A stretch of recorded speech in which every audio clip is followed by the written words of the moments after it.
Aquí tengo un Renault Captur y déjame mostrarte cómo borrar las credenciales en el siguiente coche. Así que, para empezar, vamos a utilizar la pantalla de inicio del sistema de Infoentretenimiento de Renault. Luego, desde el menú superior, selecciona el icono de Aplicaciones.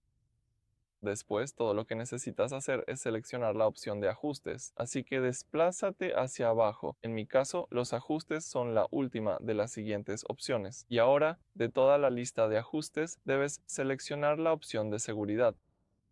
Desde Seguridad, seleccionemos Borrar credenciales. Esto eliminará todo el contenido de las credenciales.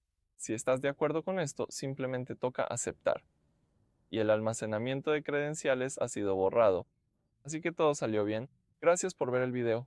Por favor, suscríbete a nuestro canal y deja un pulgar arriba.